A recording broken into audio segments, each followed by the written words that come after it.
these are just, I think, shows that Disney is just pumping out. Who knows the reasons, but you know Disney, everybody has their opinions about them. They just churning out content, you know what I mean? Because some people will say like, oh, they're money hungry, you know what I mean? Beating a dead horse, all of that other stuff. And personally, I'm conflicted about this. And here's what I mean: it's because Disney will come out with, you know, shows or movies that doesn't entirely, I guess you could say, appeal to their fans or audience, right? For example, the sequels. Episode 7, I had mixed feelings about, if I'm going to be honest. You know what I mean? Like, okay, not sure which direction they was going in, and I could get more into detail about that later. Wasn't a fan of episode 8. It was a little slow. There's some things that didn't make sense. Episode 9 was just poorly written. And like I said, there's, you know, the Star Wars fans. There's those who are just, I wouldn't say hateful. That's a strong word, maybe. That may be the appropriate word. But for this podcast, I'm just going to say there are those fans, and then there are some who, but pretty much everybody collectively does not like the sequels, or at least that's the synonymous viewpoint on that. There's more people that dislike that, you know what I mean, than they talk about, I guess you could say, the prequels, you know what I mean, because it's half and half, and now they're saying the sequels make the prequels look good, and I can understand if they have certain viewpoints, like, you know, on that.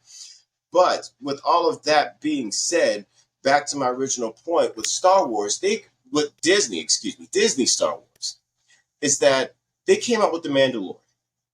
I love that show. They're on the 3rd season, probably going on the 4th. You know what I mean? Yes. Andor. Believe it or not, there's not a lot of people that have watched that because I don't see a lot of feedback on it. I don't hear a lot of people talking about it. And when I talk amongst my other Star Wars peers, they're like, "What show?" And I'm like, "You gotta be kidding me." Man. I was like, Andor was. I'm looking forward to the next season so much. And here's what I appreciate about that show. So you had the original trilogy. That was the story about Luke and his father who fell to, like, you know, the dark side, and it's him, I guess, like, you know, liberating, I guess, the galaxy by not overthrowing the Emperor, but you know, that whole thing. And then the prequels talk about, like, you know, how Anakin fell to the dark side. There was the Jedi Order and the conflict that was going on there. That's a different side of the story, right? And now with Andor, what I see, instead of it talking about Jedis and the Empire, it's just the commoner living in the galaxy and what life is like with them under the rule of the Empire. You know what I mean? And then it gets into, like, you know, the government, like the politics of it and things like that. So I know there's some Easter eggs in that show that I got to go back and review, but that's another, like, aspect of Star Wars that I love to view. So this time it's not about, like, you know, space wizards with, like, laser swords and any of that stuff. It's just, again, there's this guy named Andor. It's the insurgents, I guess, of the rebellion, you know. So I love seeing that, like, you know, aspect. And it was very good storytelling and writing. So love our conversations when we talk about that stuff. That's my mix, I guess you could say, conflicted views on Disney Star Wars. You don't know what you're going to get. Is it going to be good? Is it going to be bad? You know, because I enjoyed the Obi-Wan show. I'm going to say I have some points that I critique on there. You know what I mean? But that's with any movie or show. It does have its shortcomings. But overall, I did love it. Yeah. Well, it was too short. It was like 6 episodes. And it was like, man, that seemed like the first story arc of a longer season. Like, there should have been a little bit more. There should have been something with Qui-Gon, maybe him training Obi-Wan or something. I wanted to see more of it. Like I all the, agree. yeah. I was going to say all the Vader stuff my wife loved because she's a huge Vader fan. But at the end of the day, what did we really get from that? You know, what Mhm. story did we get out of Obi-Wan that needed to be told? That's what I think when you're playing around with these stories and these timelines where we already know what's going to happen. To me, it has to justify itself. It has to be like, okay, what is the reason for this existing? Because if it's what I really think they need to do is go in either direction, either after the last thing we saw, Rey Skywalker, after that part, or before episode 1, which is what they're going with Acolyte. go Okay. in that direction and do the High Republic. I mean, do the Old Republic. Do like all of the height of the Jedi's powers. All of those things are interesting to me. But when you start to play around with the time periods that we already know about, and we already know everything, like everything that's going to happen with Obi-Wan, we know already. We know what's going to happen with Princess Leia, with Darth Vader. Then it's like, well, when they announced that Obi-Wan show, I was like, okay, they must have a great idea. They must have this great story in mind. And when we got the story that we got, it was like, okay, that was okay. I enjoyed it for what it was, but if they had never made that show, I wouldn't have been disappointed that, oh, I needed more Obi-Wan stories in my life. Um, so I think that's where they're at with Disney. It's like, where do you justify the stories? Like, what Mhm. is the reason that they're producing these things? Those are the things that I'm curious about. And Well, if I'm going to be honest with the Obi-Wan show, I think it was more so of a fan service. You know what I mean? especially Nostalgia. Ewan We McGregor. wanted to Yeah. see Ewan McGregor. We wanted to see Hayden Yeah. Christensen. You know what I mean? Right. See them back on the screen. Replaying the As those characters that we characters. loved. You know what I mean? Yes. So I think it was more of that, and then of course because there was a time period between like the fall of the Jedi Order. You know what I mean? And then there was the insurgence of the Galactic Empire. It's like okay, there's a time period where they can fit a story in between, I guess. Right. So whether it's canon or not, it's created by Disney to give us content. You know what I mean? It's just kind of Right. like meanwhile this is what has happened. You know what I mean? The Jedi are still being hunted, as we know. And then there are the Inquisitors, and we got to introduce to the Inquisitors, at least me personally, was through the animated series. Yes. Rebels. Yes, Mm-hmm. so when I saw Rebels, that's when I heard about the Inquisitors. And Yes. and I love that too. You know, the introduction of the Inquisitors and then the hunting down of the Jedi, and then Yeah. still before the rebellion, where you still have some trying to make their way through the galaxy, fighting back against the Empire, right? Right. So with the Obi-Wan show, I think it's more so of a fan service. Yeah. But I even think so, I that's. enjoyed it as long as it was well written and is congruent with the Mm, original storyline. You know what I mean? right. Because you will have Right. some fans that will say, "Oh, that never happened. It wouldn't make sense in this way." I was like, "But if you can make things fall into place to the point it makes sense, you know what I mean? Then I'd go with it." Yeah. But yeah, I nonetheless I did enjoy that show, and like you said, they put it in between the timeline of like the prequels and the original trilogy. Now what you want to see is something before the prequels or something after the sequels, Yes. but focusing on a show that takes place after the prequels. And this is something that we did want to talk about: the Bad Batch. Yes. That So I think has been one of the brighter spots for me. Like when people, I've on my YouTube channel, people are always like, "Oh, Disney has ruined Star Wars. There's been nothing good." Number one, I say Andor. That's the very first thing I bring up is Andor. The second yes, thing is Bad Batch, even Tales of the Jedi, Visions. A lot of these animated things that Disney yes. has put out, I've really enjoyed. But Bad Batch, we're on the last season now. Are you caught up? I don't know if we talked about this. Are you I'm caught not up? all the way caught up. Okay. Life has been catching up with me, so Yeah. I haven't been catching up with any I of the I know episodes. that. Yes. But Yes. I did see the first 2 to 3 episodes of the Okay. show, and I mean of the season. So I Right. will say it was like starting a bit slow, but you know what? It's just laying the groundwork, I guess, of what's to come in the Yes. season, Yep. right? Right. So it's the same thing with Andor. I'm not gonna lie, the first 2 or 3 episodes was slow, and I'm like, okay, what is this about? But still, it was setting the stage for the rest of Right. the season. Yeah. And that's the number one kind of knock that I hear on Andor. Like you were saying, a lot of Star Wars people that you talk to don't even know what Andor is or they didn't watch it. Mm-hmm. A lot of the people I talk to, it's like, oh, that first arc, the first 3 episodes, I couldn't get through it. It's too slow. And I was like, man, if you would just stick with it, You need the some rest of the endurance, man. show. Need some endurance because what if that was a movie? It probably was be slow in the same sense. Right. It doesn't Yeah. get right to the action. It doesn't get right into the meat of it. Again, it's just stage setting. And Right. that's what I had to tell myself, because usually when we watch shows, we see some action within the first episode, or at Right. least we get a teaser, and then it begins in the second episode, right? Right. And then so on and so forth. But with this one, it's just kind of like, okay, what's really happening here? We're familiar with this character because we've seen him in Rogue One, Yeah. you know? So again, it just takes a little patience. And by the time you get through it, it's really good. I love the plot, the way it's set up. I love the stage, the background, the production of it. It's amazing. Yeah, 100%.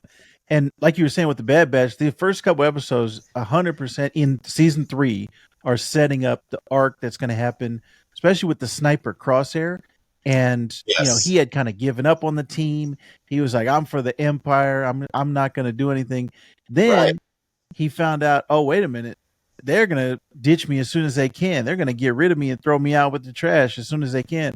So he flipped it on the Empire and came back, and then he got caught in the prison. And then so this whole season, I think, is going to be about his redemption to get Y'all back into the Bad Batch. took the words right out of my mouth. So I can't wait to see what's happening with that. It's just the unfortunate demise of Tech that happened in episode 2. I don't know if they're gonna bring him back. I saw some teasers where they're gonna bring Asajj Ventress into the Ooh, show. yes, I yes, haven't gotten yes. to that point yet. I'm not sure if she shows up in the episodes that it needs to get caught up on, but we're still going to see her, because we were left with the cliffhanger in the Clone Wars series Right, after right. Anakin confronted her, thinking he had something to do with setting up Ahsoka. You know what I mean? We didn't see or hear anything from her after that. And like I said, there's probably some lore or something in canon that talks about what happens to her, but I don't follow that. Hmm. So I Well, I'll might tell follow you, uh, the series, but again, seeing her reintroduced would be pretty cool to see. yeah, there's actually a novel called Dark Disciple where she goes off and has a romance with a Jedi, Quinlan Voss, I but think I he's heard not. about that. Yeah, he's not ever seen in any of the live action movies or anything for the most part. He doesn't have a speaking role or anything. But Okay. in that novel, she dies. So people are wondering, like, okay, is this Uh-huh. gonna erase that? Are we gonna say that that novel never existed, or is she gonna Okay. come back somehow and be So are like, they gonna okay, retcon it? You know yeah, what I mean? So that's okay, what we're I trying to see. figure out. But I'm Gotcha. excited about that just from that the teaser. And she's another character that had a redemption arc of, okay, I was a bad, I was a Sith apprentice when I start out. Now it's like I'm on my own. I'm a freelancer. I'm doing things. And then, like I said, in that book, she's got a love affair. She got a romance with a Yeah. Jedi. So she's all the way. Like she's not using a red lightsaber anymore. Now she's got Right. like a yellow lightsaber. Her whole story Um, arc is pretty, like, I wouldn't say dark but clouded, because it's like it didn't start out great. You know what I mean? Because I did read some lore, kind of like, her background and things like that. How she was training to be a Jedi, but ended up falling to the dark side. You know, yes. only for her to get abandoned, like, by her master, and then trying to have her killed and things like that. And then she returns to Dathomir with her sisters and things like that. And then at home gets invaded, and her sister's killed. And that just kind of like leaves her in this wide galaxy, just trying to find herself again. And then she joins a couple of like hunters. That's when she met Boba Fett. Yes. Yes, Boba Fett, when he's a kid. She's bounty hunting for a minute, you know what I mean? And then that's when you find her on Coruscant. That's where she's found. And it's like, I wonder how she ended up there. But I mean, she ended up there. We don't know. We don't know if a story is going to be told about that, or if it's even necessary. But even so, seeing her in Bad Batch is going to be cool. And I can't wait to see, is she only going to be in one episode? Is it going to be continuous? You know what I mean? Because I do like the character of Asajj Ventress. You know what I mean? And you see her encounter, or Obi-Wan, and then Anakin encounter her like a few episodes. You know what I mean? And then she always ends up getting away or thwarting their plans somehow and things like that. So I did like Asajj Ventress as a character. Yeah. So I'm looking forward to seeing more of her, if they can pretty much write her into the story pretty well, especially now that she's not a Sith anymore. Right. Right.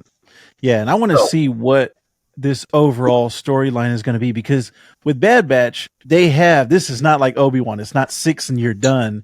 They Yes. have kind of filler episodes where they're like side quests. All right, we got to go to Yeah. this planet and get this thing, and then we got to bring it back. It's like a bunch of fetch quests that they have. And that's the And nature of like most shows, right? They have like a couple filler episodes. It doesn't directly, I guess you could say, get, to the storyline, or I guess like, right, there's one like it's just the storyline, and then I guess like the side quest, and then it comes back and stuff like that. yeah, You get to go on the adventure with them. You know right, what I and mean? that Instead of it just being all about the plot.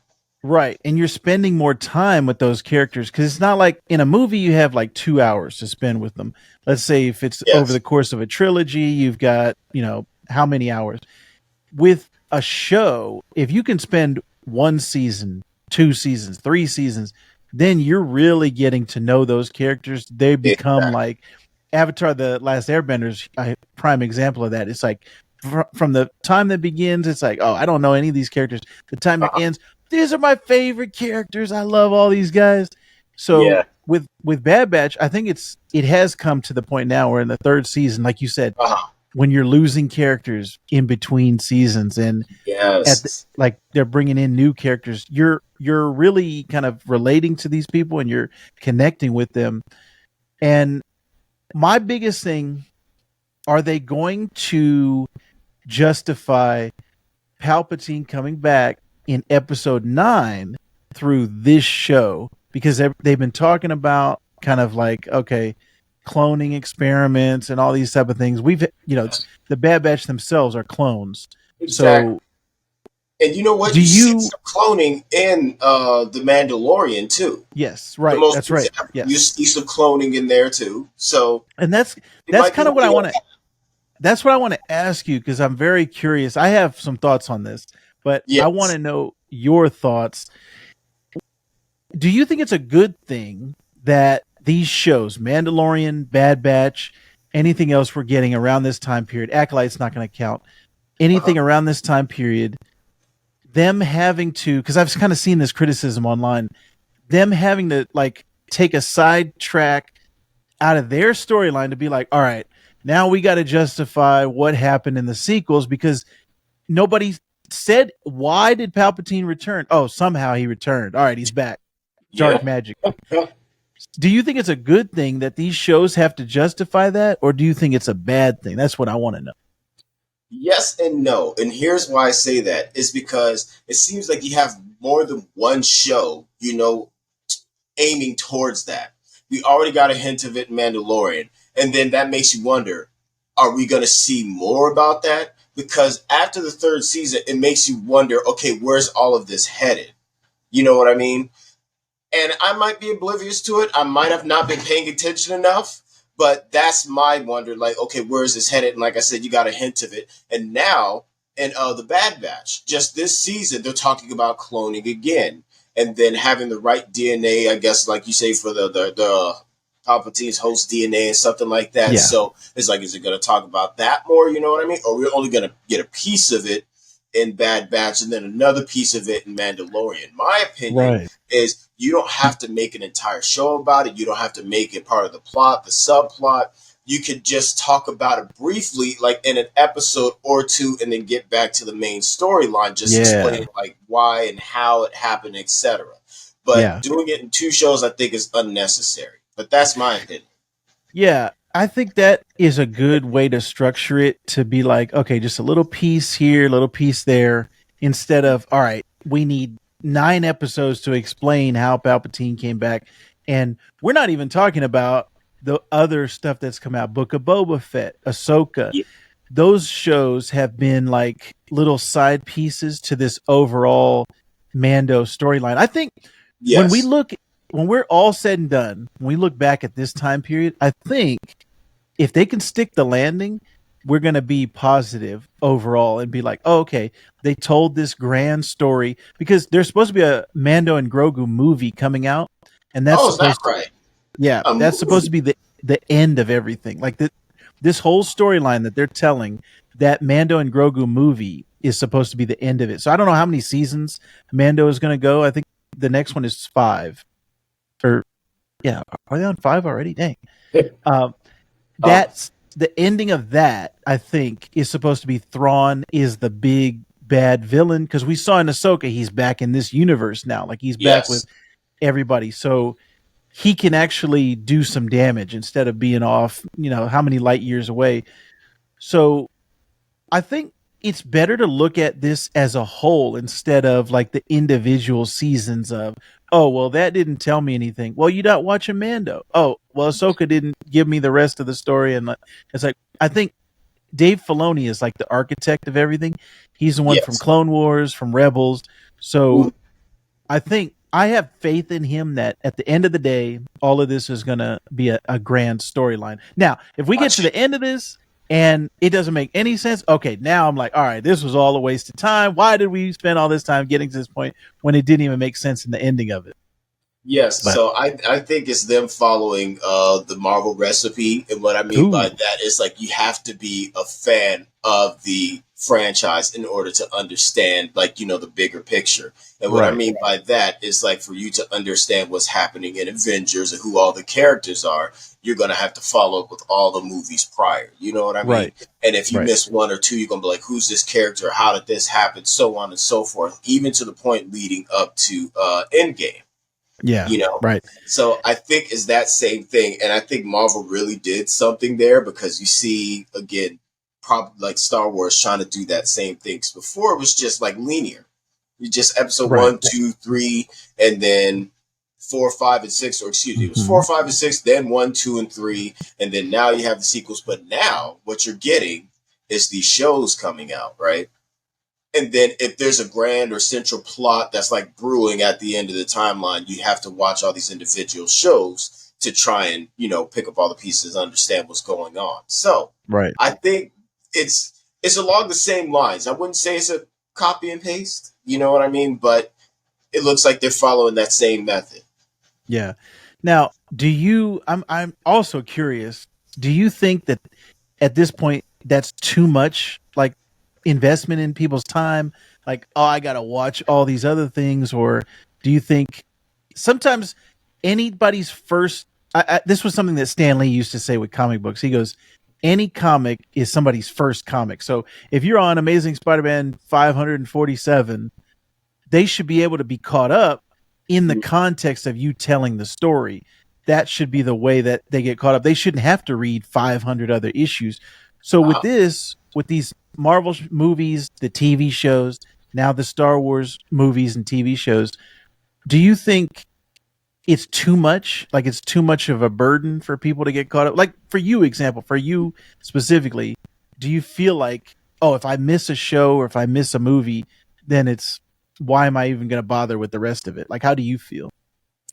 well, no, and I can't have an unbiased view when it comes to like having an opinion about that because I'm a fan.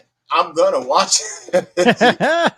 That's what I'm gonna say. And here's the thing: I'm always like an armchair critic, even if I see, the previews of the show and it doesn't look that great. I'm probably gonna watch it just to criticize it. For example, my wife, she's a fan of like, the Avatar, The Last Airbender. She's a huge fan of the animated series. Now, when the live action series came out, guess what? I'm watching it, and then you can just hear her going off in the background. That's inaccurate. That didn't happen. Oh my God. She's just like raging. And I'm thinking, like, okay, she ain't gonna watch the rest of the show. But guess what? She puts up with it just to criticize it. Right, right. But I feel that same way. So when I'm watching the content, is again, these shows, it's again whether I like it or not, I'm probably just gonna watch it anyway, just to Mm, get filler on the storyline to right. understand what's happening. So Yeah. I don't think it would be a burden for somebody who's actually into it. And like I said, this seems to be the new norm, I guess, of like fan not I wouldn't say fan made shows or movies because they're not doing the same thing with Avatar. But if you've seen Marvel or if you're a fan of Marvel, you would see that Star Wars is again in parallel following that same formula. You know what I mean? So even if you're Yeah. not a fan of Star Wars, again, you're gonna have to watch like the Mandalorian. You're probably gonna have to watch like the Clone Wars animated series, etc., right, to get caught up. And but what I do like about that, it's not all live action. Right. You get an animated series. You know what I mean? and then it comes to like the live action, like movies and stuff like that. So what's the word I'm trying to say?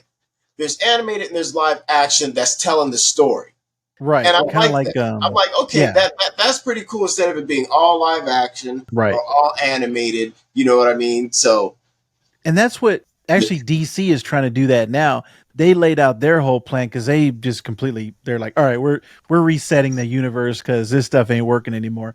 And they said in their new plan, our stories are going to tie in the live action, the animated, and the video games. So they were uh, like, we are specifically writing the stories so that they interweave between each other. And I was like, okay, yes, that's what I want as a fan.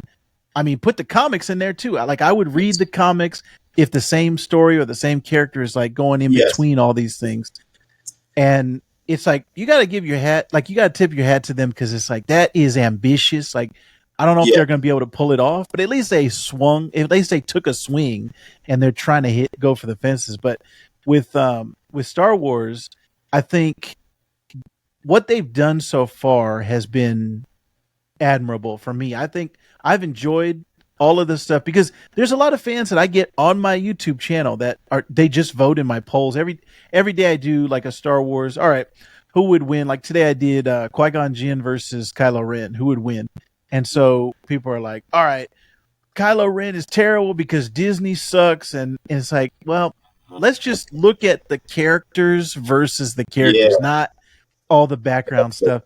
yeah, So I think that's where a lot of people are coming from as far as like they're putting their politics into it, and also they're just looking at the movies and not, hey, maybe there's some comic tie-ins here, maybe there's some animated stuff.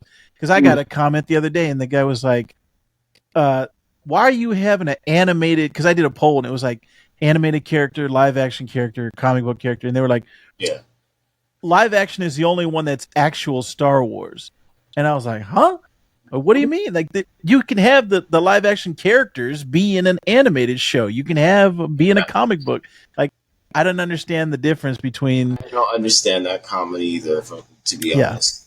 So I think that's where we're at right now is like we're in a good place where we're getting animated stuff, we're getting comic books, and I'm not delving into the novels. That's a little bit too much. Like there's only so much time I have in a day. Oh, So I've been kind of like reading up on the novels and like what's going on in the High Republic.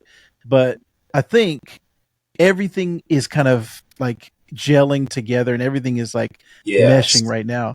So So yes, with that, I would say I would have them structure it in a way where if you are gonna make like shows or animated series, sometimes it may not be necessary to watch it in order to understand what's happening in the timeline or to understand the plot. So, for example, they could do it in a way like how they have episodes one, Star Wars episodes one, two, and then they have the Clone Wars animated series, and then episode three. It right. seems like, okay, here's the in betweener, and here's what's happened. You know what I mean? And if there's some things that you don't quite understand when you watch consecutively episode one, two, and three, you can watch the Clone Wars.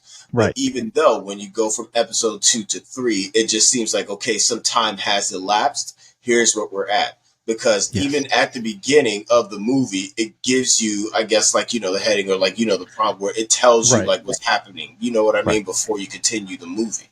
It's like So yeah, where's the if they can status quo? structure it Yeah. in that way, if they're gonna make movies afterwards, you know what I mean? They could fit like the story in between these movies with shows. You know what I mean? So it's Right. not like, oh, you have to watch this show in order to understand what's happening with this movie. So I Right. think that's how they're doing it. So I Yeah. wouldn't be. I again going back to that. I don't think it would be overwhelming. I think that's just kind of like an optional play for the fans there. Yeah.